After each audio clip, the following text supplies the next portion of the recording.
You gotta be flipping my flapjacks. We have drama, ladies and gentlemen. Don't we just love it? We love that drama, don't we, huh?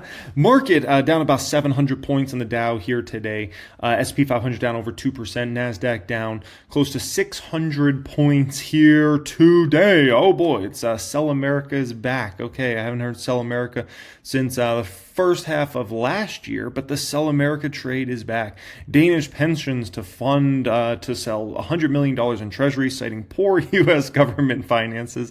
Oh, gotta love that, right? 10-year popping huge today. Huge. That's a massive move for the 10-year. You might look at that, if you don't know the treasury market, you might look at something like that and be like, it doesn't seem that big. No. In the treasury market, in a one-day span, that's a huge move for the 10-year up. This is a no bueno situation. The reason being is we do know Trump, we do know the government, they want to unfreeze the housing market here in 2026. That's a big agenda, right? And mortgage rates were dropping. We dropped all the way down to flirting with going into the fives when it comes to a 30-year.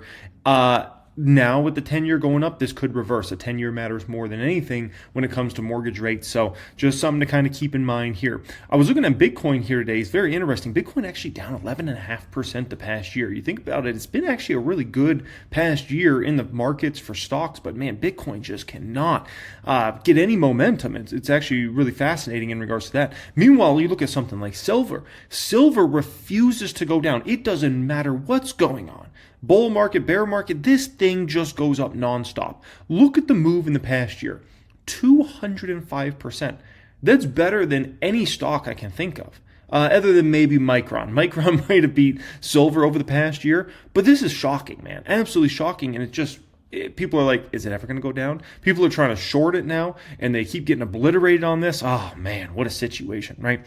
Meanwhile, we do have some stocks actually holding strong despite this market weakness. Look at Celsius today, up nearly 4%. Vaunt was up. AMD was flirting with being green today. Estee Lauder was hardly down. Elf was hardly down. So we do have some stocks holding it down, in respect to those stocks despite all the drama. Look at my hedge, my Tesla hedge, right? I obviously talked about this a lot in the fourth quarter of, 2025 there, as kind of my hedge for this year. It's been doing pretty well the past month. It's up 33% this past month. So that hedge is red hot. If you don't know what that is, it's basically a 2x inverse all against Tesla stock. And so, it's not a bet against Tesla, the company, in terms of, Tesla's a bad company or something like that. It's just a bet on valuation, but mainly, hey, if the market gets shaky, Tesla's going to sell off huge. And what do we see? Market gets a little shaky. It's not even like the market's down that much. I think the NASDAQ's down about 5% or somewhere around there from all-time highs. That's nothing crazy. But yeah, look at how much this Tesla hedge has appreciated just in the past month, right?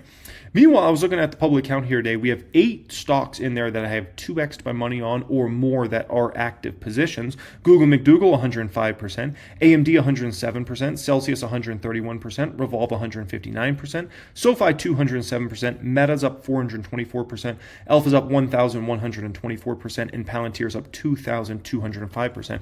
And I was thinking, which of these 8 stocks do I actually believe in the most over the next 3 years? I was actually putting some good thought into that. Salesforce, and we'll talk about that in this video here today. Salesforce down almost 17% year to date. Ladies and gentlemen, we're still in the first month of the year, and Salesforce is just getting obliterated. Every day the stock just sells off. Doesn't matter what's going on out there, right? Look at Adobe, it's even worse. Adobe's down 17.17% year to date. Insane, those stocks, right? 3 core subjects we'll speak about in today's video. One is this market actually in real trouble, ladies and gentlemen? We're kind of at that tipping point where people are like, are we in trouble here, or is this just like a little something?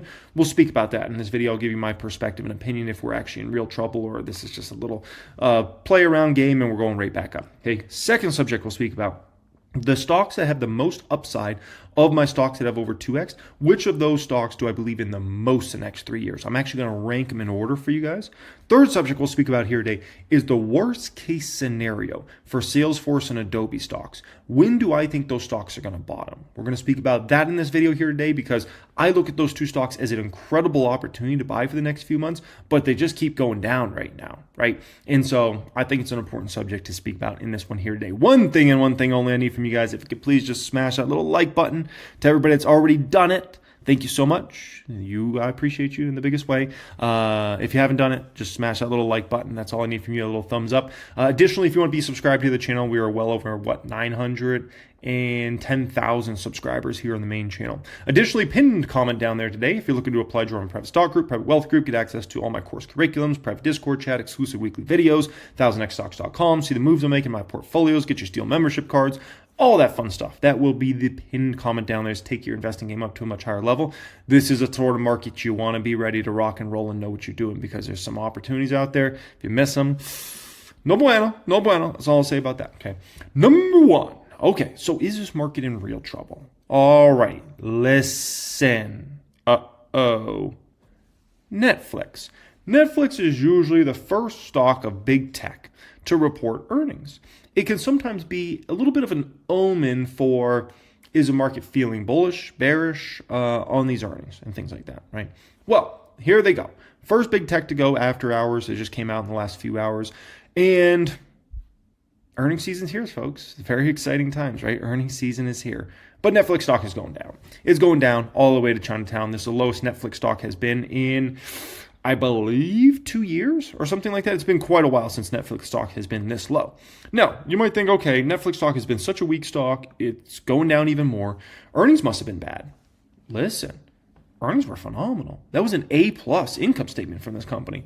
Revenues went to over $12 billion for the quarter versus $10.2 billion the same quarter last year. Cost of revenue, sales and marketing, technology and development, general administrative, G&A, those all went up, but not nearly enough to offset the increase in revenue. So they basically kept everything in check, right? Operating income exploded to just under $3 billion for the quarter. That's versus $2.2 billion in the same quarter last year. Good.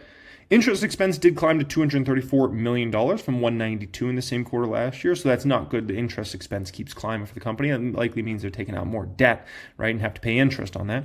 Income before income taxes, $2.76 billion versus $2.13 billion in the same quarter last year. Net income went to over $2.4 billion versus $1.86 billion in the same quarter last year. Diluted EPS 56 cents versus 43 cents in the same quarter last year. I mean, listen, that's an A+. That's a banger. Great job, Netflix. Bravo to Netflix. Putting up the numbers. Should it come as a surprise for us? No, it's Netflix. They're one of the best companies in the world. They've been one of the best stocks to invest in the stock market over the past 15, 20 years. And so you kind of expect them to come through with A+ type quarters, and that's exactly what they did. Now, if you know me, you know I am not bullish on Netflix in the short term. Right? And I spoke about this a few times on the channel. I even had a friend actually text me today that he was going to buy Netflix into earnings. And I said, just be a little careful in regards to that because of this situation. Netflix is now talking about they're going to pay all cash for the Warner Brothers to keep Paramount at bay, right? $83 billion. $83 billion. Ladies and gentlemen, this is one of the largest acquisitions in the history of business. It's not the largest, but it's one of the largest acquisitions in the history of business. Listen. And this is a huge holdup for Netflix in 2026 for the stock price. I've talked about this several times since the deal was announced. I don't like it. And here's the problem, okay? And here's why it's a holdback on Netflix stock. Some people want the deal to go through, right? So if the deal doesn't go through, they're going to be disappointed. They're not going to want to own Netflix. Other people do not want this deal to go through. They think it's a bad deal for Netflix. Netflix is going to have to take out a massive load of debt. And it's going to complicate the business. It's going to get messy, and they don't want Netflix to mess around with Warner Brothers. Stay over there. You're doing fine, Netflix. You're doing amazing. Focus on what you focus on. Use that money to buy more sports content if you want to buy more sports content, more exclusive content, right? Keep coming out with new banger shows and that are interesting to people. Don't mess around and spend, $83 billion or whatever amount on Warner Brothers. So, it's a big holdup. It's a big dark cloud over the stock. Am I interested in buying Netflix tomorrow? The answer is no. Not because Netflix is not a great company. It's a great company. I've owned the stock in the past. It was a great moneymaker for me. I sold too soon, by the way.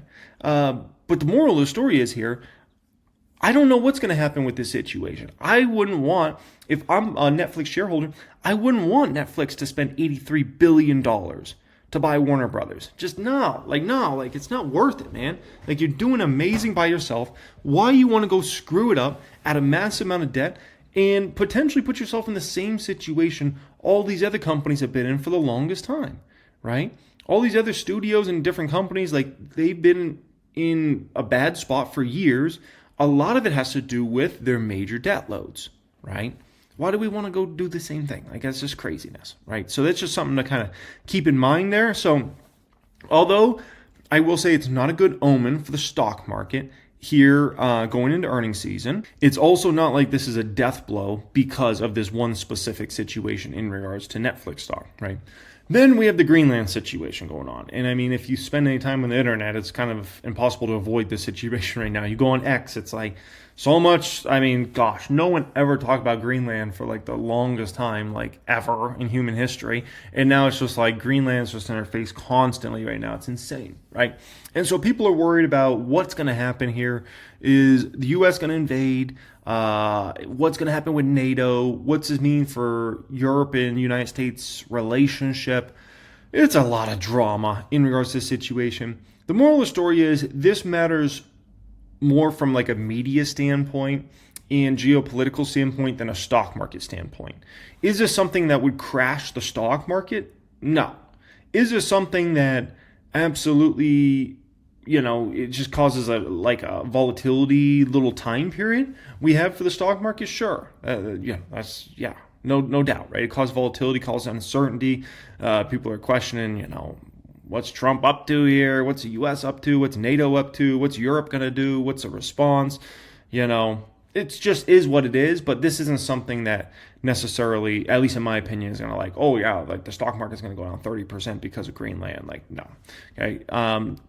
Now, also keep in mind, I will send this as kind of a little bit of a warning to everybody, okay? Bear trap. A bear trap, the best way I can put it to you like this, okay? A bear trap is a situation where people become confident the market's going down because of XYZ reason, right? And they get very, very bearish, all to be tricked, and the market actually goes up right in their face. A good example of that is actually all the tariff drama we had last year, right?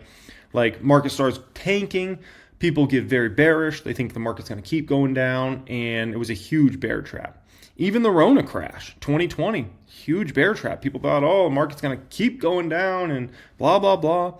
Huge bear trap. 2022 was a huge bear trap. Like, basically every time the market moves down, it's a huge bear trap in the end, right? And understand that Trump, regardless if you like him or you don't like him, he is the king of setting bear traps. As somebody that was an investor the last 17 years, I went through Trump first term, right? And I also was on YouTube that full time as well. Trump set a lot of bear traps over those years. Time periods when you thought the market was just going to keep tanking, keep going down because Trump did this, Trump did that, and then the market would just slap right back, V-shaped recovery, and just obliterate the short sellers, right? Obliterate the people that kind of moved to cash on the sideline because they were scared. And so just understand, ladies and gentlemen, that there could be a bear trap being set up right now. That's all I'll say about that. It's possible, okay? Don't 100% bank on it, but all I'm saying is a bear trap could be being set right now, okay? So just something to keep in mind. I just like to warn everybody. And that's why, ladies and gentlemen, it's very important you stay even keel in this game. You want to stay balanced. Too many flipping flapjackers flipping their flapjacks all over the place in this market. They're bearish, then they're bullish, then they're bearish, and they're bullish. They're selling out all their stocks, then they're going all in, then they're selling everything, then they're going all in. They're all over the place. They're going calls, they're going puts. Oh my gosh. It's like a full-time job. They're all over the place, right? Stay balanced in this game. Balanced means better returns long-term. Focus on the long term, right? And I'll show you an example of, this is just over the past few months, how insane, literally insane, people are in the stock market, right? This is AI investor sentiment. They've been doing this sentiment survey all the way since the 1980s. And look at just over the past few months, how much the bearishness and bullishness has flipped all over the place. It's a holy smokers, this ain't no jokers. Look at this, okay? September 10th, only 28% of people bullish on the stock market for the next 6 months. It's a very low number. Look at how fast it switches. By October 8th, less than a month later, now it's 45.9% of investors are bullish on the market the next 6 months. Oh my gosh, did the world massively change in that short amount of time of less than a month? I don't think so. But yet all of a sudden, everybody's bulled up. Then that drops all the way down to 31.6% of people bullish on the market the next 6 months by November 12th, a month later. So we went in a matter of a month, right? Not many people bullish to a lot of people bullish relative to, because keep in mind, usually this scale I think is around 37% of investors are bullish on the market the next 6 months, if I recall. Okay, like that's the normal amount. So when you go way under that number, basically people are very, very bearish. And when you go way above a 37% number, that means you're like super bulled up, right? Then look at this, November 26th. 32% of people bullish on the market the next 6 months. And look at this, January 14th, just last week. Now 49.5% of people are bullish. Overwhelmingly bullish, right? And now we're getting slapped with bearishness right in our faces. I mean, it's incredible. Look at the bearish activity.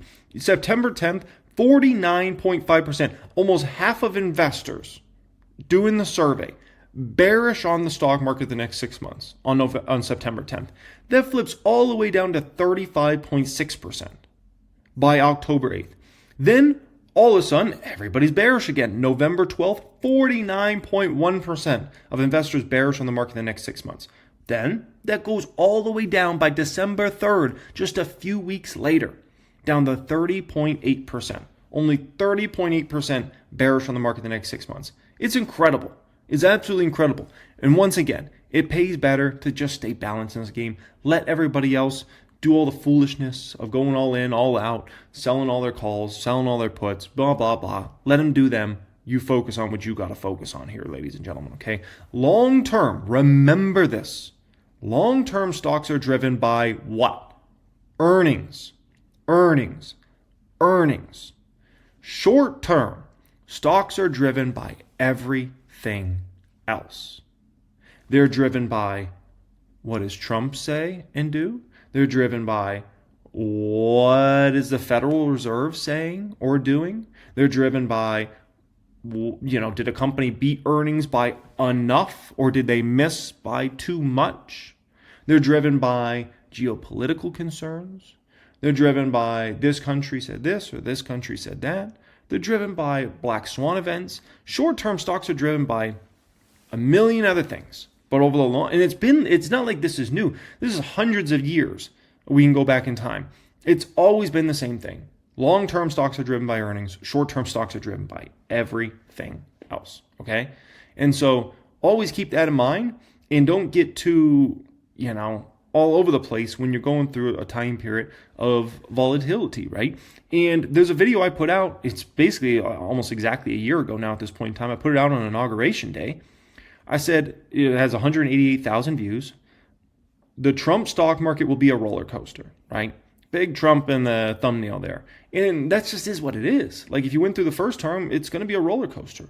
There's going to be time periods when you're looking at your portfolio and you're like, oh my gosh, is it ever going to stop being so bad? There's going to be other time periods when you look at your portfolio and you're like, oh my gosh, it's hit another all-time high, another all-time high, another all-time high. Literally, you're going to think about quitting your job, quitting your business, because you're going to be looking at your portfolio and you're like, dude, I just made more from my portfolio today than I make a month of working at my business or working at my job. And that just is what it is. Like that's a Trump stock market for you. It's going to be big ups and big downs. And it just is what it is. And so just understand that's part of the process, right? In regards to like a crash in the market, I did a video actually on the Reaction channel last night that's pretty valuable. I think you guys will enjoy. It looks like 64,000 people have gotten to see it so far. And that video really taps into, I went to AI and kind of asked AI if we're going to have a crash this year and what are the percentage probabilities. Some of the answers might shock you from that video. And I also gave my opinion and perspective on the percentages I would put of like a particular 10% drop in the market, a 20% drop this year, a 30% plus drop. So if you want to check out that's Jeremy Lefebvre Makes Money. We're now up to 126,000 subscribers on that channel. I appreciate everybody that's subscribed over there and enjoys those videos as well. That was a fun video actually to make last night, okay? This video is a little more serious. That was more of a fun video, okay? Second subject up here, most upside of my top 8 stocks for the next 3 years. Here we go. So, the stock I believe has the most upside for the next 3 years out of my top 8 stocks. That in terms of the top 8 stocks is basically the stocks that have doubled or more for me, by the way. Number 1 is Meta. Now, that should come as no surprise because it's also my biggest investment. But when I look at Meta, it's extremely attractively priced right now.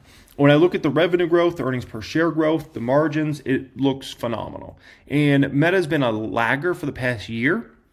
I don't think it's going to stay that way, but it is what it is. It has been a lagger, right? And so Meta, I believe, has the most upside for the next 3 years specifically. Remember, we're just focused on the next 3 years here. We're not talking about the next 1 year. We're not talking about the next 10 years. Just the next 3 years. The next 3 years sets up phenomenal for Meta, okay? Only thing I worry about with Meta is depreciation of, obviously all these chips they're buying, like in that depreciation schedule being 5-6 years. Like, that's the only issue. Outside of that, like, it's just a banger, man. Number 2, the second stock I think has the most upside for the next 3 years specifically is AMD. Shouldn't come as a surprise. A big position for me in the public count, $592,000 I have in that one. AMD sets up very well for this next 3 years. Obviously, 450 going into production middle of this year, and that's going to be a huge banger for the back half of the year and then pushing into 2027. And then, the 500 series, I'm sure, will be even a bigger deal for the company overall. And they have a lot of other businesses that have really turned a corner as well. But, I think AMD sets up very well as well. That's a stock that I'm like, I won't be surprised if it pushes to 500 plus. I know it seems like a long way from here, but I wouldn't be surprised. Like, if you told me a year from now, 2 years from now, AMD's 500 plus, I wouldn't be surprised at all. Number 3, ELF on a shelf. So this one might surprise you because it's obviously been a great gainer for me in the public count up 1,124%, and it's not a huge position. Listen, when I say, okay, if that's the third stock you believe that's going to do the best over the next 3 years, why not have a lot more money in it?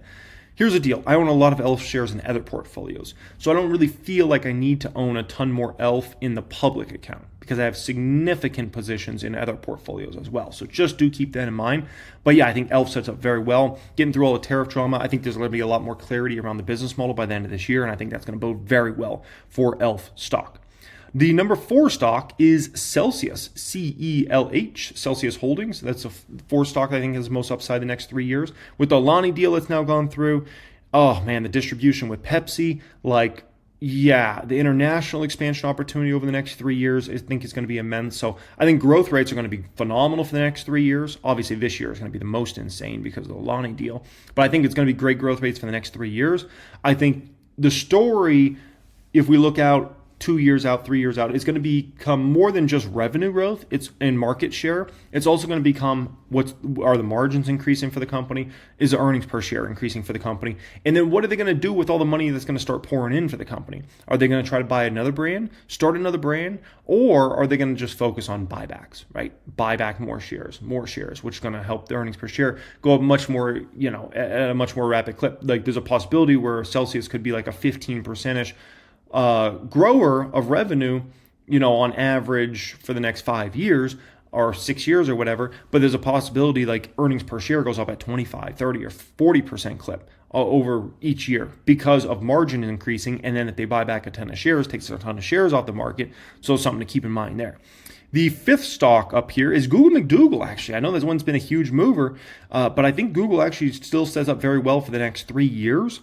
That's one that I would look at as fairly valued right now, but I think they kind of got disrespected in the AI game, and you got to understand, like, Google is the leader, in my opinion, in regards to AI. Like, they've been the leader. For the longest time, people just didn't recognize them as that because ChatGPT got so much hype on the initial, right? Gemini's getting better and better. It looks like Gemini's continuing to steal market share, and, watch out. That's all I'll say about that for the next 3 years. The 6th stock up here is SoFi Technologies. So SoFi, that one has had a big run, right? It was $6, $6 probably, less than 2 years ago. It was a $6 stock. And, obviously it's had a big move. Recently it's been kind of in the $26 to $28 range. So huge move for the stock. It's interesting with SoFi because the PE ratios maybe are high and those sorts of things, but every day that goes by, I become more confident that every single financial institution is trying to catch SoFi, and they realize SoFi got it right. Like, even the other day I was watching, what was that? It might have been the national championship game last night, actually, or maybe it was a playoff football game over the weekend or something like that. I think it was Morgan Stanley or somebody was basically advertising that, you can do your banking and buy stocks all in one platform, right? And it's just like SoFi is so far out in front of everybody in regards to being a one-stop financial shop. And it seems like now every financial institution is realizing, crap, we got to get on this.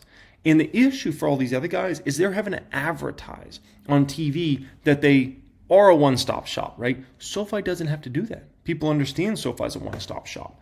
So the risk is if the whole credit card situation, if rates go down to 10%, if let's say a credit card company can only charge 10%, I do think that's a bit of a risk to SoFi.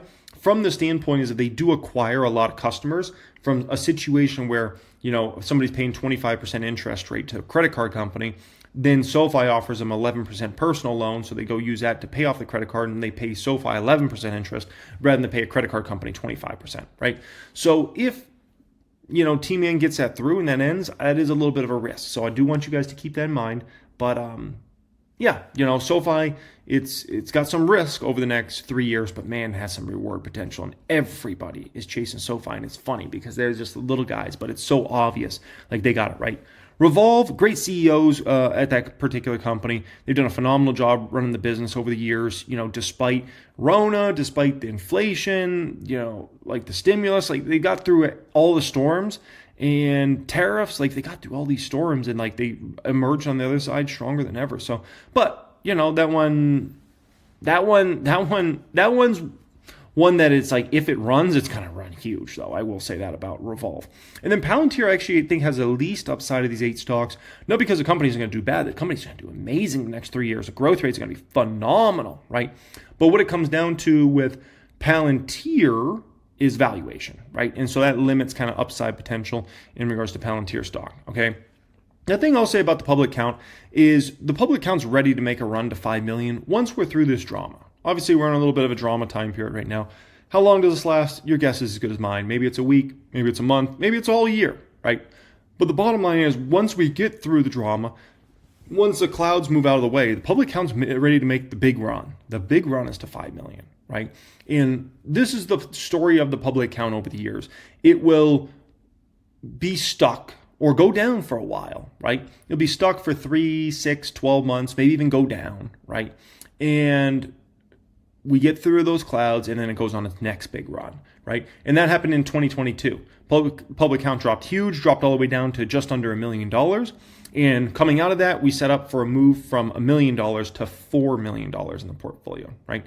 Now the public count's stuck for the last few months, and just 3.75 million. It's just stuck right now, right? And we'll get through this storm. Whether, once again, it lasts another week, a month, or it lasts this whole year, we'll get through it, and then it'll go on a next big run. And that next big run is going to be to $5 million. And so that's the story of the public count over time, right? And then we'll be talking about 7 million, and then we'll be talking about $10 million, an 8-figure portfolio, right? It's just the way it is. It's just a big game, right? Of like, woo, huge run. Woo, chill, down, down, down, down. Woo, huge run, chill, down, down, down. It's just the way it is, man. Okay, so next up here, number 3. Let's talk about worst case scenario for Salesforce, Adobe stocks, when these stocks bottom. How low could they go? Could they go all the way to the flow? Let's talk about it, okay? So, let's just call it what it is. These stocks are hated in the stock market right now. Are the numbers bad? No. Factually, Salesforce numbers are great. Factually, Adobe numbers are great. You can't debate that. Look at the earnings reports. They're phenomenal. But just because you have amazing earnings in the short term, right, doesn't mean your stock's going to be loved. That stock is hated right now. Look at the Qs over the past year. Qs are up, right around 16% the past year, just under 16%. Salesforce down about 33% and Adobe down 33%. So it's clear Wall Street just is shooting first, asking questions later, right? It's just a situation where, AI is going to take over all of software and no one's going to need Salesforce anymore. No one's going to need Adobe. And like, they're done. They're finished. They're finished, man. And that's the way they're treating these stocks. Like if the Qs go up almost 16%. I mean, we're talking about, ladies and gentlemen, this is nearly 50 percentage points of divergence. Nearly 50% of divergence? Come on now. I mean, that is ultra level hated for those particular stocks. But it's not just them. Anything in the software related space, SaaS related, recurring revenue streams, they hate these stocks. They don't want any piece of them right now in the short term, They're going to want a piece of them, in my opinion, over the next several years, but not right now, not today, not tomorrow, not last week. Look at Intuit. Intuit, they have TurboTax product. They obviously have QuickBooks, which is very popular, right? This stock's down over 16% the past 5 days. Listen, you need bookkeeping for your small business, micro business, medium-sized business. You use Intuit. You use QuickBooks. Is my wife going to magically switch off of QuickBooks tomorrow to go use some AI or whatever? Like, go, I don't know, vibe code it, whatever they call it? No, what are we talking about here? You're ridiculous. Ridiculous. That's a misunderstanding of how intertwined Intuit is with businesses, companies, and how intertwined it is with CPAs and tax professionals. Like, crazy. But that, shoot first, ask questions later. That's what they're doing right now in the stock market, right? So, yeah, ouchie. Look at Shopify. Shopify's down over 14 percentage points in the past 5 days. AI. It's taking everything out. Never going to need Shopify again. No Shopify, no Shopify, no Salesforce, no Adobe, no Intuit, no nothing. We don't need anything. No. Don't need anything. It's all good. We got, I don't know, whatever to handle. Whew, okay. All right, Captain. Okay, so let's take a peek here. When do these stocks bottom? Okay, so Adobe right now keep in mind, 1000X, we have a little glitch going on right now, so I have the devs working on that. But basically, the 2-year forward Ps are actually the forward Ps. So forward P on Salesforce is about 17 right now. Adobe's about a 12. You gotta be flipping my flapjacks. This is insane. Okay, so worst case scenario for Adobe stock, in my personal opinion, 250. Worst case scenario. I don't even know if it's going there, but that's the worst case scenario I see for the stock.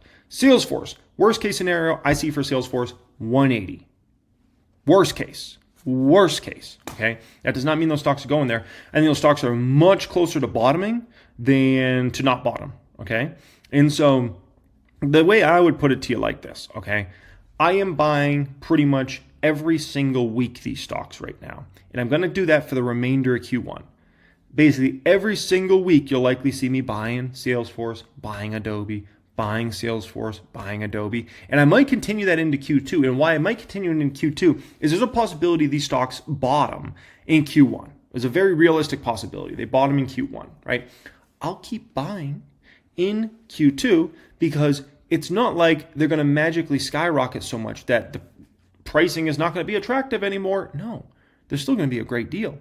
When you got to have a stocks make a huge, like I'll give you a good example, Meta, right? Meta 2022, stock is like $300 something, goes all the way down to $88, right? Gets absolutely wrecked. Stock price goes peak to trough down, I don't know, 75% or whatever it was, right? And obviously I was a buyer at 88, 94. I was a buyer at 93. I was a buyer on the whole way down. And I was buying like insane when the lower it went. When that stock started to bounce and it went from 88 to 138, guess what? It was still a huge buy. When it went from 138 to 180, it was still a huge buy. When it went from 180 to 250, it was still a huge buy. And so as Salesforce and as Adobe start to come back to life and they actually bottom, they form a bottom and they actually start to move up again, guess what? I'll continue to buy those stocks for at least a short term meaning a few months, because they'll still be very attractively priced.